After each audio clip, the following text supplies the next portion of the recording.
دائما وفي ملف العنف المدرسي، عاش أهل مدرسة محمد طيبي بالعاصمة حالة عنف داخل الحرم المدرسي بطلته أستاذة وولي تلميذ بسبب ضرب أستاذة لتلميذ أثناء نزوله من القسم، حيث دخلت والدة التلميذ لساحة المدرسة، وبعد مناوشات كلامية تطور الخلاف إلى شجار بالأيدي بينهما.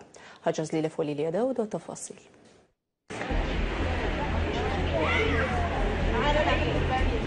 بتاريخ الثلاثاء 6 ديسمبر في ابتدائية محمد طيبي باب حسن بالعاصمة وفي وقت الاستقبال، كان فناء هذه المدرسة شاهدا على شجار بين ولي تلميذ وأستاذة بسبب كلمة ممنوع الضرب.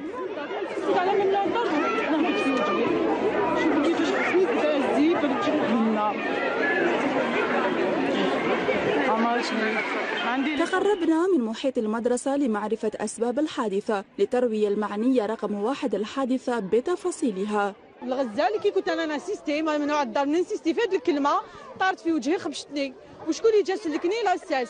ممنوع كان ضربتها ما ديرليش هكذا تخلي الحق معاها، بصح انا ما نسيتهاش كامل، على بالنا باللي ضربوا شي